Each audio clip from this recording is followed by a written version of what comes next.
Assalamualaikum warahmatullahi wabarakatuh.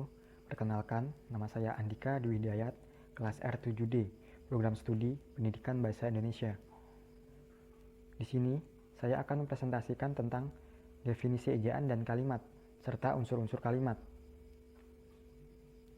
Apa itu ejaan? Menurut Kamus Besar Bahasa Indonesia, ejaan adalah kaidah cara menggambarkan bunyi-bunyi berupa kata, kalimat, dan sebagainya dalam tulisan atau huruf-huruf, serta penggunaan tanda baca. Menurut Haryat Musri, ejaan adalah aspek morfologi yang menyangkut penggambaran satuan-satuan morfemis dan aspek sintaksis yang menyangkut tanda baca penanda ujaran.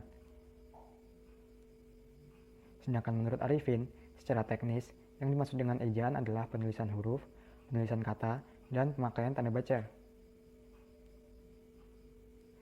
Dari definisi tersebut dapat disimpulkan bahwa ejaan adalah keseluruhan kaidah tentang bagaimana melambangkan bunyi ujaran dan hubungan antara lambang-lambang bahasa itu sendiri. Sejarah ejaan bahasa Indonesia. Ejaan yang pertama kali dipakai di Indonesia adalah ejaan Van Ophuijsen. Ejaan ini ditetapkan pada tahun 1901. Van Ophuijsen merancang ejaan ini dibantu oleh Engku Nawawi Gelar Sultan Makmur dan Muhammad Taib Sultan Ibrahim. Adapun bentuk ejaannya yaitu huruf J digunakan untuk menuliskan huruf Y, contoh pada penulisan kata sayang, bayang, dan sebagainya. Huruf OE digunakan untuk menuliskan huruf U, contoh pada penulisan kata itu, guru, dan sebagainya. Tanda koma atas digunakan untuk menuliskan bunyi hamzah, contoh pada penulisan kata makmur, tak, dan sebagainya. Huruf DJ digunakan untuk menuliskan huruf J, contoh pada penulisan kata juang, jarum, dan sebagainya. Huruf TJ digunakan untuk menuliskan huruf C, contoh pada penulisan kata cap, cabai, dan sebagainya. Yang kedua ada ejaan Swandi.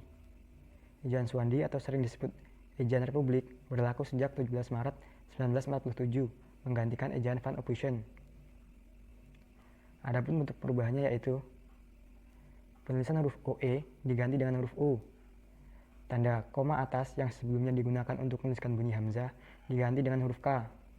Kata ulang dapat ditulis dengan angka 2, contoh pada penulisan kata kupu-kupu, tiba-tiba, dan sebagainya.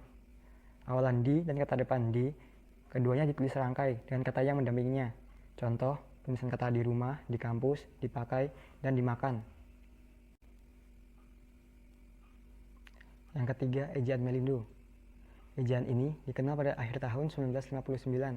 Sidang putusan Indonesia dan Melayu antara Slamet Mulyana dan Syekh Nasyir bin Ismail menghasilkan konsep ejaan bersama yang kemudian dikenal dengan nama ejaan Melindo atau Melayu Indonesia. Karena perkembangan politik selama tahun-tahun berikutnya, maka diurungkan peresmian ejaan tersebut. Yang keempat, ejaan yang disempurnakan. Ejaan ini berlaku sejak 23 Mei 1972 hingga 2015 atas kerjasama dua negara yakni Malaysia dan Indonesia, yang masing-masing diwakili oleh para menteri pendidikan kedua negara tersebut. Adapun bentuk perubahannya yaitu huruf F, V, dan Z yang merupakan unsur serapan dari bahasa asing diresmikan pemakainya. Huruf Q dan X yang lazim digunakan dalam bidang ilmu pengetahuan tetap digunakan. Contoh, kata Furqan dan Xenon. Awalan di dan kata depan di dibedakan penulisannya. Kata depan di pada contoh di rumah, di kampus, penulisannya dipisahkan dengan spasi, sementara di pada dipakai atau dimakan ditulis serangkai dengan kata yang mengikutinya. Kata ulang ditulis penuh dengan mengulang unsur-unsurnya. Angka 2 tidak lagi digunakan sebagai penanda perulangan. Yang kelima, pedoman umum ejaan bahasa Indonesia. Ejaan ini diresmikan pada tahun 2015 dan berlaku hingga sekarang, menggantikan ejaan yang disempurnakan. Latar belakang perubahan ini didasarkan atas adanya kemajuan dalam berbagai ilmu dan memantapkan fungsi bahasa Indonesia itu sendiri. Adapun bentuk perubahannya yaitu adanya penambahan huruf vokal EI. Huruf kapital digunakan sebagai huruf pertama unsur nama orang, termasuk julukan. Adanya penggunaan huruf tebal yaitu untuk menegaskan bagian yang telah dicetak miring dan menegaskan bagian sebuah karangan dalam daftar isi. Tanda titik koma dipakai pada akhir perincian yang berupa klausa. Tanda elipsis digunakan untuk menuliskan ujaran yang tidak selesai dalam dialog. Selanjutnya, kita akan membahas tentang apa itu kalimat. Menurut Kamus Besar Bahasa Indonesia Daring, Kalimat adalah kesatuan ujar yang mengungkapkan suatu konsep pikiran dan perasaan. Arti lainnya adalah perkataan. Selamat Mulyana menyebut, kalimat adalah keseluruhan pemakaian kata yang berlagu disusun menurut sistem bahasa yang bersangkutan. Mungkin yang dipakai hanya satu kata atau lebih. Sedangkan Kraft menyatakan bahwa kalimat sebagai satu bagian dari ujaran yang didahului dan diikuti oleh kesenyapan, sedang intonasinya menunjukkan bagian ujaran itu sudah lengkap. Dari definisi tersebut, dapat disimpulkan bahwa kalimat adalah satuan bahasa berupa kata atau rangkaian kata yang dapat berdiri sendiri dan menyatakan makna yang lengkap. Ciri-ciri kalimat. 1.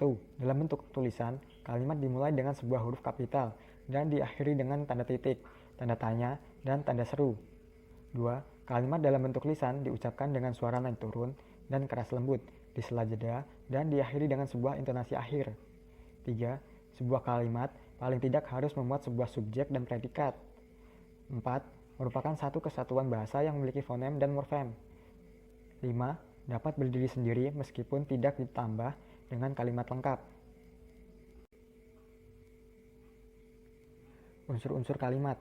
Kalimat dibangun oleh beberapa unsur yang menjadikannya bermakna. Unsur tersebut yaitu 1.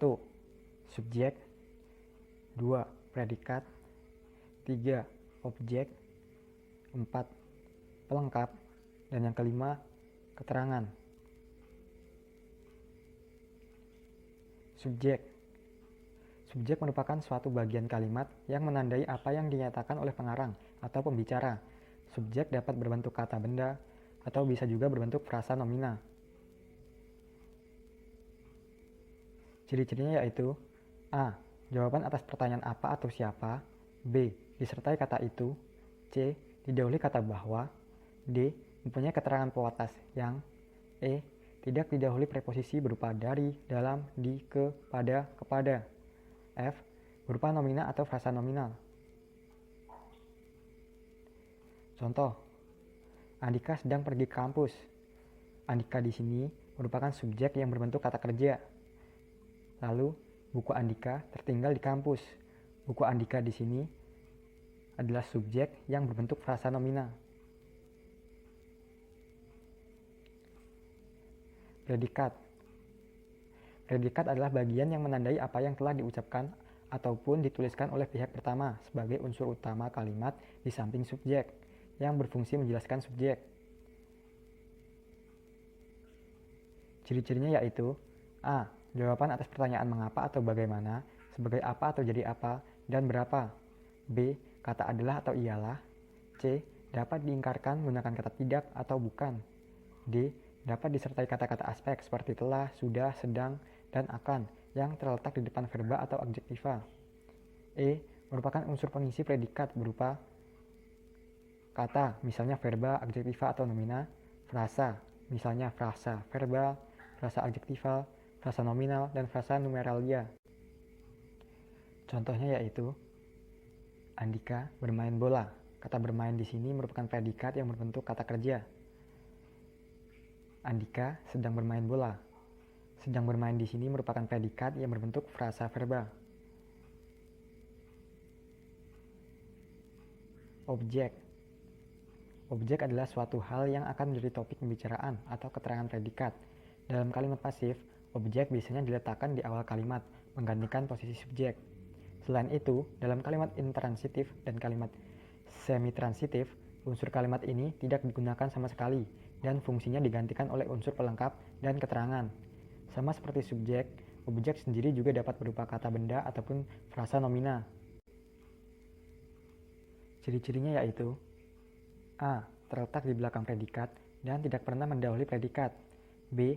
Dapat menjadi subjek kalimat pasif. C. Tidak didahului preposisi. D. Didahului kata bahwa. Contohnya, Andika sedang membaca buku. Buku di sini merupakan objek yang berbentuk kata kerja. Andika sedang membaca buku bahasa Indonesia. Buku bahasa Indonesia di sini merupakan objek yang berbentuk frasa nomina.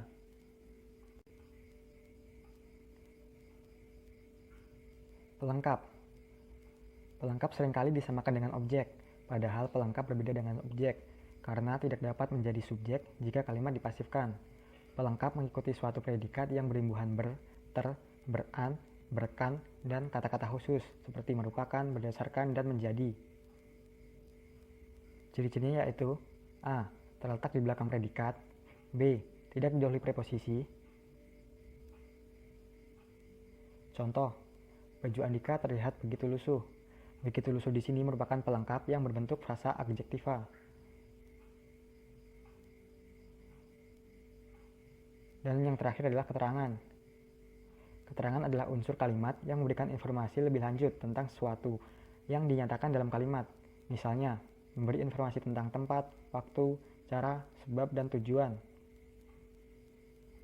Ciri-cirinya yaitu A. Bukan unsur utama. B. Tidak terikat posisi. Contoh, Andika meminjam buku di perpustakaan. Di perpustakaan di sini merupakan keterangan tempat. Kesempurnaan sebuah kalimat minimal terdapat dua unsur yang membangunnya, yaitu subjek dan predikat. Menurut Trim, rangkaian kata yang tidak memiliki subjek dan predikat bukanlah kalimat, melainkan sebuah frasa. Sekian presentasi dari saya. Apabila ada kurang lebihnya saya mohon maaf. Saya ucapkan terima kasih. Wassalamualaikum warahmatullahi wabarakatuh.